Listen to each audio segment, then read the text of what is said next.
If you love deep investigations, real unsolved mysteries, and stories that reveal the truth behind disappearances, subscribe now. Join our community of truth seekers. Every week, a new case, a new question, and one step closer to justice.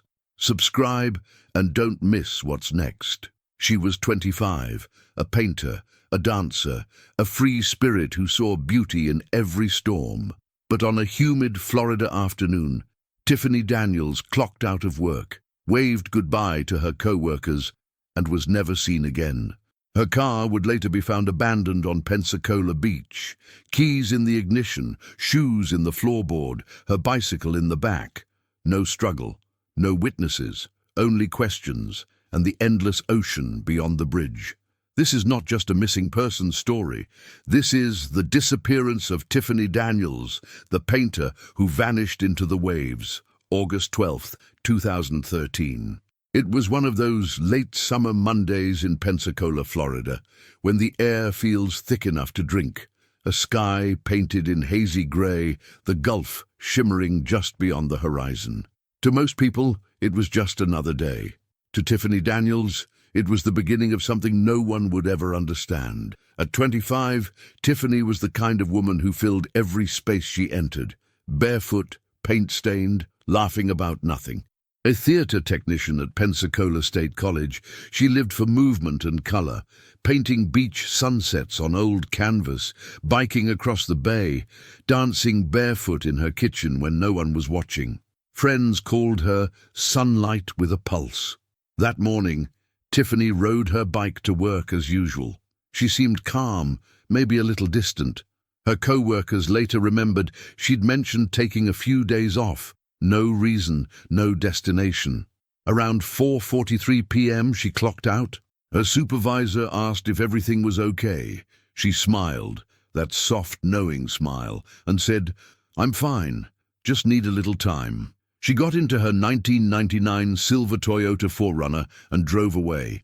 That single act, turning the key, pulling out of the lot, would be the last verifiable thing Tiffany Daniels ever did. Her roommate, Gary Nichols, was at home that evening, talking on the phone when he heard the front door open. Keys jingled, a bag dropped to the floor, the refrigerator door opened, and then silence. When he ended the call, minutes later, Tiffany was gone. Her car, her phone, and most of her things went with her. That night came and went. No messages, no calls. By morning, her absence was starting to feel wrong. Then, at 7:51 p.m., a surveillance camera captured Tiffany's SUV crossing the Bob Sykes Bridge, heading towards Santa Rosa Island, a narrow strip of land separating Pensacola Bay from the open Gulf. Beyond that bridge lay miles of dunes, sea oats, and silence. The timestamp confirmed she'd driven there nearly 3 hours after leaving work. No one knows why. The camera didn't catch her returning.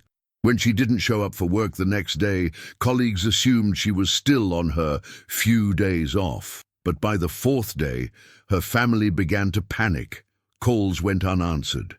Her social media, once filled with color and movement, fell still.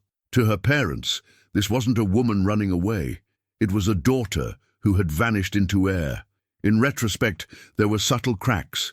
Talk of moving to Austin, questions about her purpose, that strange need to get away. But Tiffany was not unstable. She was searching for art, for peace, for herself. The difference is that most people find their way back. Tiffany never did. By the time the police got involved, she had been missing for nearly a week, and the sands of Pensacola were already erasing her trail. 8 days after Tiffany Daniels left work and vanished, the first tangible clue appeared, quietly, like a message left by the sea. It was August 20th, 2013, a Tuesday morning, when a park ranger noticed a silver Toyota 4Runner parked oddly at Pensacola Beach, near the entrance to Fort Pickens Road. The vehicle sat close to the sand dunes, a fine layer of salt dusting its surface, the morning sun glaring off the windshield. At first glance, it looked like any other car left by someone out for a swim, but something about it felt off. The ranger checked the plates. They belonged to Tiffany Daniels. The scene was unsettlingly quiet. No footprints leading away, no towel or beach bag nearby. The doors were unlocked. Inside, the car was almost staged. On the passenger seat sat her cell phone, dead. On the floorboard, her flip-flops. In the back, her bicycle, paintings, a jar of peanut butter, a bottle of water, and clothes folded neatly in a pile. The keys were still in the ignition. It looked as though Tiffany had parked, opened the door, and simply walked away from her life. But the more investigators studied the scene, the less sense it made. Who leaves their car unlocked with their wallet and ID inside? Who goes to the beach with no towel, no swimsuit, no plan? And then came the detail that chilled everyone. 2 unidentified fingerprints, one on the driver's side door handle, another on the steering wheel. They didn't match Tiffany. That discovery changed everything. Witnesses began to come forward. A fisherman recalled seeing the car parked there for several days, though he couldn't remember exactly when. A local couple swore they saw a man, in his 30s, tan, wearing red shorts and no shirt, opening the vehicle's trunk sometime before it was discovered. No one ever identified him, and no one ever saw Tiffany again. As investigators combed the dunes, K9 units picked up her scent near the car, but it ended abruptly at the edge of the beach, as if she had stepped into nothingness.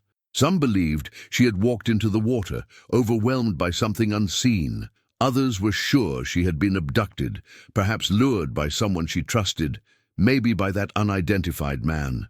Her parents refused to accept that she simply disappeared into the waves. Tiffany loved the ocean, her mother said. She wouldn't just walk into it. To them, the car wasn't a sign of surrender. It was a staged message, planted by someone who wanted to make her vanish completely. And as the sun set that night over Pensacola Beach, Tiffany's silver SUV remained there, a monument to absence, waiting for someone who never returned. When news broke that Tiffany's car had been found, Pensacola changed overnight. What had begun as quiet concern turned into a desperate search that would consume the next weeks, and for her family, the next decade. Flyers went up across Escambia County within hours. Her smiling face, radiant, wild-haired, joyful, was everywhere. Coffee shops, gas stations, and every lamppost from the college campus to the coast. The words, "Missing, Tiffany Daniels, age 25, stared back like a question that no one could answer. The Santa Rosa Island Authority, local police, and dozens of volunteers joined the effort. They brought dogs, drones, and boats. Search teams swept miles of shoreline, trudging through dunes and mangroves under the brutal Florida sun. But from the start, something felt strange. The footprints around her car didn't tell a clear story. Some appeared to belong to multiple people, one set small, likely female, another much larger, heading in the opposite direction. Were they hers or his? The man seen opening the trunk days before. K9 units followed Tiffany's scent east along the waterline for nearly half a mile, until it suddenly stopped at the edge of the surf. No drag marks, no sign of a struggle. Just an ending, as if the wind itself had erased her. Detectives began to wonder if she had left intentionally, but her parents knew better. Tiffany had just paid her rent, stocked her fridge, and made plans to visit her boyfriend in Austin, Texas later that month. Her passport and credit cards were untouched. Her art supplies were still in her room, unfinished canvases waiting for color. She had things to look forward to, her mother, Cindy Daniels, told reporters. This wasn't a goodbye. Then came the false leads, each one raising hope only to shatter it. A woman claimed she'd seen Tiffany at a convenience store in New Orleans, barefoot and dazed. Another said she'd spotted her hitchhiking along Interstate 10, heading west. The FBI traced each report, but none held up. Meanwhile, online theories began to spiral. Some speculated she had been abducted by someone from Pensacola Beach, a surfer, a drifter, a stranger she might have met during one of her evening walks. Others whispered darker possibilities, that Tiffany had been taken into the world of human trafficking, smuggled through coastal routes that stretch from Florida to Texas. Every possibility seemed both plausible and impossible. Weeks passed, and the search turned to recovery. The ocean was dragged, the woods were scanned. Nothing, not a trace. The only certainty was absence, and the car, still sitting in the impound lot like a ghost frozen in metal. As summer faded, the police began to slow their search. But for Tiffany's parents, Cindy and Rodney, this was only the beginning. They weren't just looking for their daughter anymore. They were searching for the truth, no matter how far it was buried beneath the sand. By the time the official search ended, one truth had settled over Pensacola like a fog. Tiffany Daniels was gone, but not forgotten. In the months that followed, her disappearance became a riddle whispered in diners, debated online, and dissected by strangers who never met her. Everyone had a theory. Everyone had a version of the truth. Theory 1. The stranger on the beach. It began with a description. A man in his 30s, tan, shirtless, wearing red shorts, seen opening Tiffany's SUV on the day it was found. He was calm, almost casual, like someone retrieving what was his. Police canvassed the area, but no one could identify him. He wasn't a local. He wasn't a tourist anyone remembered. And just like Tiffany, he vanished. This became the foundation for what many still believe. Tiffany crossed paths with the wrong person. Someone who offered a ride, or asked for help, or simply saw an opportunity.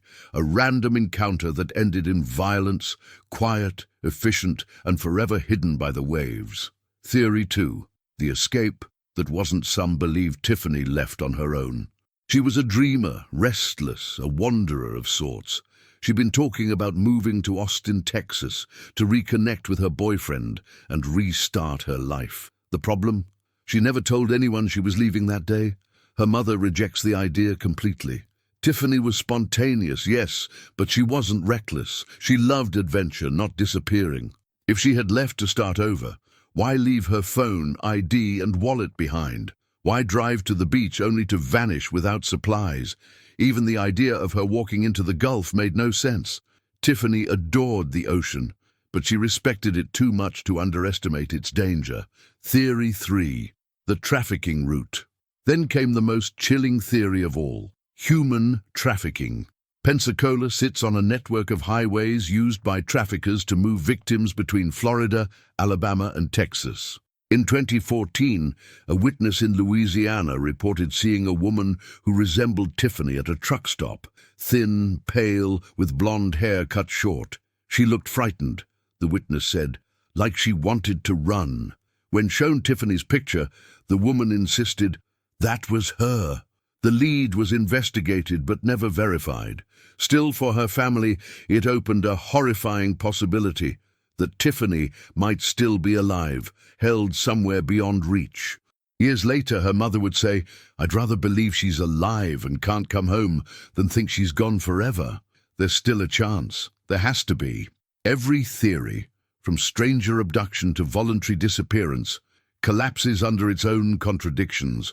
But one thing remains constant. Tiffany Daniels did not simply fade away. Something or someone made her vanish. The first 48 hours after a disappearance are the most important. In Tiffany Daniels' case, those hours slipped away like water through fingers. When she failed to show up for work on August 13th, her supervisor assumed she was taking the few days off she'd mentioned. Her roommate thought she was staying with friends. It wasn't until her parents couldn't reach her for days that the alarm was raised. And by then, Tiffany had been missing nearly a week.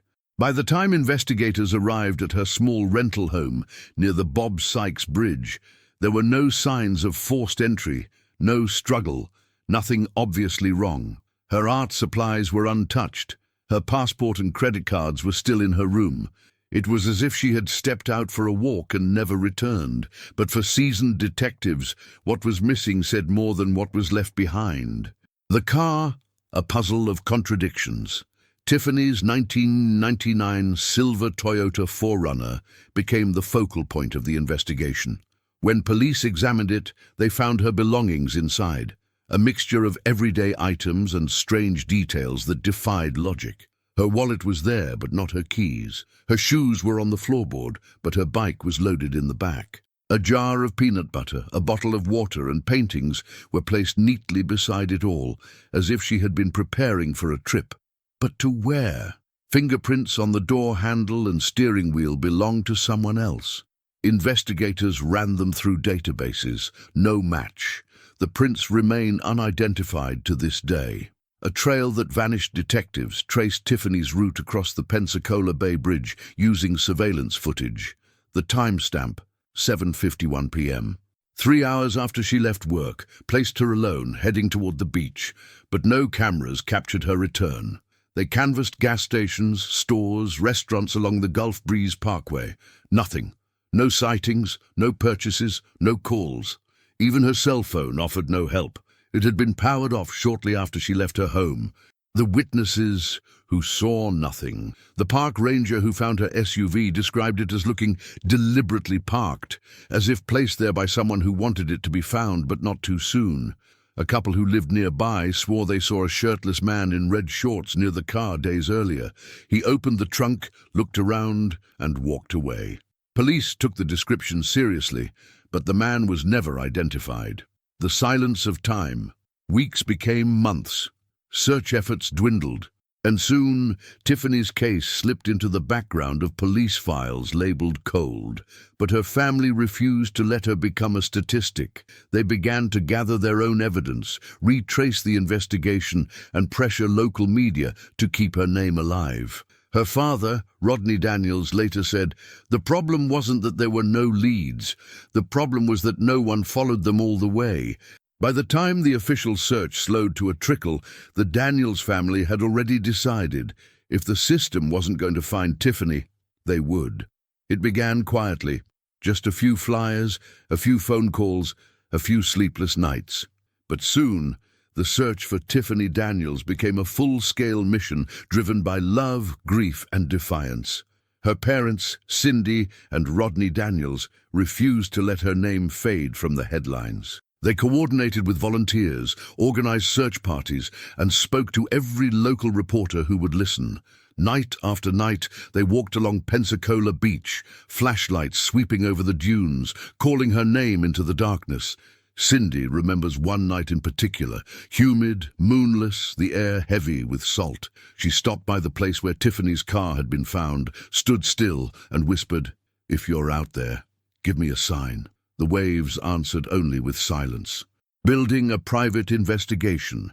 Within months, the Daniels family hired private investigators, former law enforcement officers who specialized in cold cases. They reviewed every page of the official police report and quickly realized how many leads had gone stale. Witnesses from the beach had never been re-interviewed.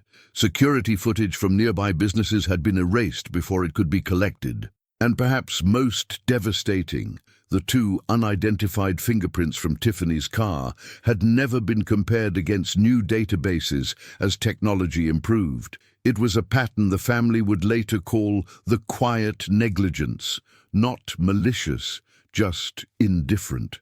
The private team reanalyzed the evidence, retraced her likely route across the Bob Sykes Bridge, and mapped every point her car could have turned off before reaching the beach. They brought in K9 teams, divers, and psychics. Nothing.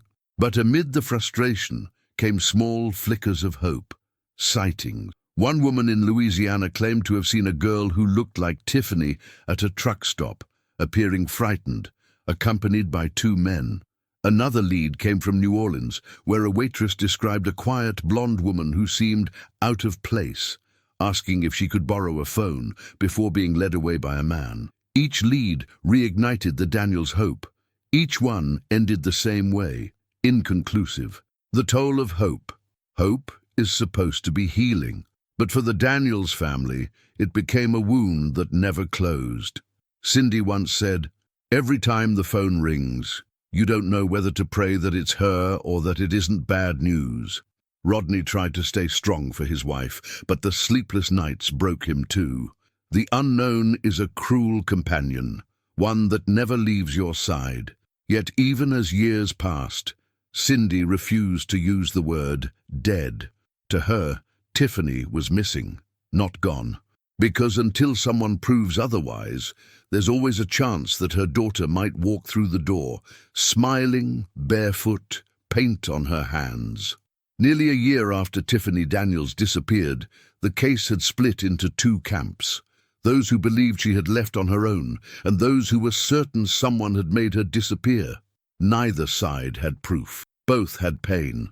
To the public, Tiffany was an enigma, a free spirit, a woman who lived for creativity and spontaneity, yet whose life was built on quiet discipline. To her parents, she was something far simpler, their daughter who would never just leave without saying goodbye. The voluntary disappearance theory. Early investigators leaned heavily on this theory. Tiffany had recently broken up with her boyfriend, who had moved to Austin, Texas, and friends said she had been considering relocating there. She told her boss she was taking a few days off, packed some food and clothes, and drove toward the coast. It all seemed intentional, at least on the surface, but the theory fell apart under scrutiny. Tiffany left her cell phone, wallet and ID in the car, things no one planning a cross-country trip would abandon. There were no bus tickets, no withdrawals, no texts. Her best friend Angelia said later, Tiffany might chase a sunset, but she wouldn't just vanish into the dark. That wasn't her. The accidental death theory. Another possibility, one both police and her family explored, was that Tiffany had gone swimming at the beach and drowned. The Gulf waters near Pensacola can be deceptively strong, with rip currents capable of pulling even strong swimmers far offshore, but the search teams found no clothing, no footprints leading into the surf, no remains washed ashore. Experts said that if she had drowned, her body would almost certainly have surfaced within days. It didn't. The abduction or trafficking theory. The most chilling explanation came later. A private investigator discovered that the Pensacola area was a known route for human trafficking, connecting Florida's coastlines to major interstate corridors leading toward New Orleans and Houston. Tiffany's age, appearance, and vulnerability fit the profile traffickers often targeted. The Louisiana truck stop sighting, the waitress in New Orleans, and multiple unconfirmed reports of a quiet blonde woman traveling with men fed this theory's fire. Tiffany's mother, Cindy Daniels, couldn't let go of that possibility. If there's even a 1% chance she's alive somewhere, I have to believe it, because what's the alternative? But the evidence, like everything in this case, led nowhere solid. Over time, the lines blurred between fact and faith. Was Tiffany a victim of chance, of evil, or of her own need to escape? Each theory holds a shard of truth, and each one fractures under the weight of the unknown. Evil doesn't always leave fingerprints. Sometimes it leaves silence. By the second anniversary of Tiffany Daniels' disappearance, the trail had gone cold, not for lack of effort, but for lack of truth. Leads had dried up, witnesses had vanished, and investigators had moved on to fresher cases. The file labeled Daniels Tiffany H. sat in a cabinet inside the Escambia County Sheriff's Office, thick, dusty, and unfinished. But within that silence, there were still ghosts. The man in the red shorts. The only stranger ever linked to Tiffany's disappearance remained unidentified. He had been seen once by a local couple near the beach, where her SUV was later found. They described him vividly: tan, lean, early 30s, barefoot, wearing red board shorts and acting suspiciously calm.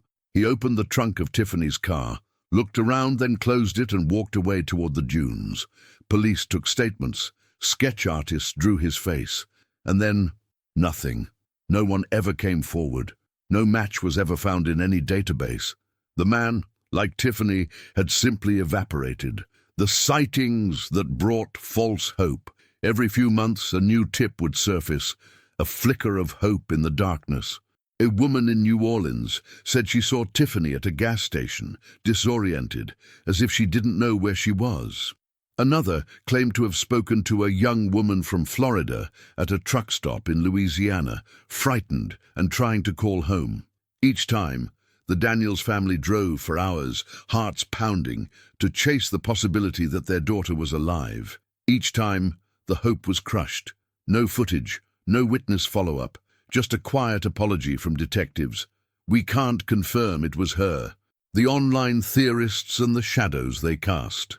As years passed, the internet filled the silence. Amateur sleuths dissected Tiffany's timeline, her drive, her mental state, even her art, searching for hidden messages. Some claimed her paintings predicted her own disappearance. Dark waves swallowing the horizon, faceless figures on empty beaches. Her mother dismissed it all. She painted emotion, she said, not prophecy. But even in dismissing it, she understood the power of obsession. Everyone who touched Tiffany's story, detectives, journalists, strangers on forums, became haunted by the same thing, how a woman could vanish so cleanly. No body, no struggle, no goodbye. Only a car in the sand and a silence that refuses to end. The cold case label. By 2016, Tiffany's disappearance was officially reclassified as a cold case. Her family continued to search, to email detectives, to demand updates that never came. The police had moved on, but Cindy Daniels never did. Every mother knows when their child is gone, she said, but mine never felt gone, just somewhere. In Pensacola, locals still say the Gulf holds secrets, that sometimes when the wind is just right, it carries voices. And if you listen long enough, you can almost hear someone calling back. For most families, after a decade, the fight fades. For Cindy and Rodney Daniels, it only sharpened. They weren't just parents anymore. They had become detectives, archivists, and advocates. When the police declared Tiffany's case cold, they refused to let her memory be boxed and numbered. In 2018, they pooled what little savings they had left to hire a team of private investigators, ex-law enforcement officers, and missing person specialists who had seen everything, except a case quite like Tiffany's. Their first act was to reopen every door the police had closed, reconstructing the timeline. The team began by rebuilding Tiffany's final day, minute by minute. They traced her drive from Pensacola State College to her house, then over the Bob Sykes Bridge, and finally to Fort Pickens Road, where her car had been found. The timing raised red flags. The car had appeared on the island nearly 3 hours after Tiffany left work. So where was she during that gap, and who, if anyone, was with her? The investigators learned that Tiffany's cell phone pinged a tower just west of Gulf Breeze during that period, suggesting she had stopped somewhere en route. That data had been in police possession for years, but never analyzed in detail. The man who never called back. They also found a lead buried deep in the old case notes. A witness who had called the tip line days after her disappearance claimed to have seen a grey SUV stopped near the dunes, with 2 figures standing beside it, one female, one male. The man said the woman looked confused or lost. He promised to call back once he remembered more. He never did, and police never followed up. The private investigators tried to trace him through phone records, but the number was long disconnected. Another piece of the puzzle, gone. The beach that keeps secrets. In 2021, search teams returned to Pensacola Beach armed with ground-penetrating radar and cadaver dogs. They found disturbed sand, some minor human artifacts, a shoe sole, a piece of fabric, and a partial set of prints. But none could be tied definitively to Tiffany. Even the dogs reacted strangely in one section near the dunes, barking at what handlers described as anomalous scents. Tests revealed organic material, but no DNA match. For Cindy Daniels, that day was both hope and heartbreak. It's like she's there, but the earth won't give her back, she said softly. The investigation. Today, the private team continues its work. They maintain a digital archive, track every new tip, and collaborate with other missing person cases across the Gulf Coast.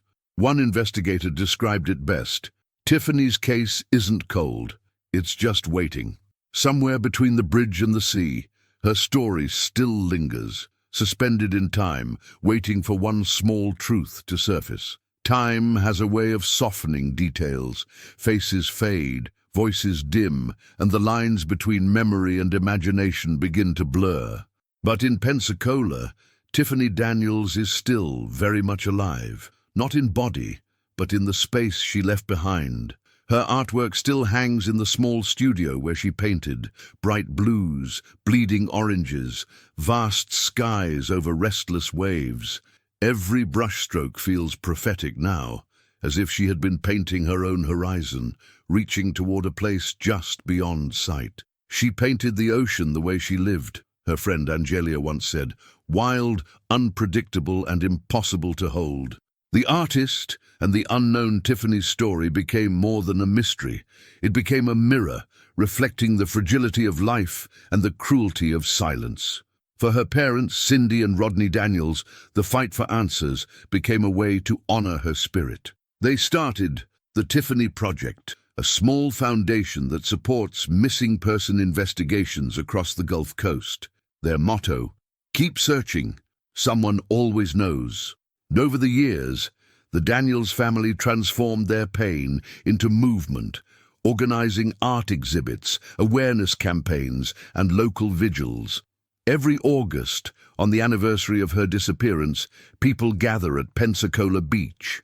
They light candles, scatter flowers, and play her favorite songs. The wind carries their words toward the Gulf, the same waters she once painted. The case that never sleeps. Even now, new information trickles in. In 2023, the Daniels family received another tip, a woman claiming she saw Tiffany at a rest stop near the Texas border in 2014. It was never confirmed, but Cindy keeps the message printed and framed, because even after a decade, she believes Tiffany's story isn't over. As long as there's a maybe, she says, there's a reason to keep breathing. The FBI and Florida Department of Law Enforcement still list Tiffany's disappearance as active and unsolved. Every so often, a new detective reads her file and calls the family, a small flicker of hope that maybe, this time, someone will see what everyone else missed. The eternal motion Tiffany once wrote in her journal, "Movement is everything. Even standing still, the soul should be in motion." Those words are now carved into a small memorial plaque on the beach where her car was found. Visitors still stop to read it. Strangers who never knew her, but somehow feel her. And when the sun sets over the Gulf, it paints the sky in the same colors Tiffany loved most, deep coral, fiery pink, and impossible gold, because somewhere in the wind and the waves, her story still moves. If Tiffany's story touched you, don't let it fade. Share her name, share her face, share her light. Someone out there knows what happened on that August day, and silence only protects the guilty. Subscribe for more true stories like this, where mystery meets memory and hope refuses to die. If you have any information about Tiffany Daniels, contact the Escambia County Sheriff's Office or visit findtiffanyDaniels.com. Because she was more than a missing person. She was an artist, a dreamer, a daughter, and she deserves to be found.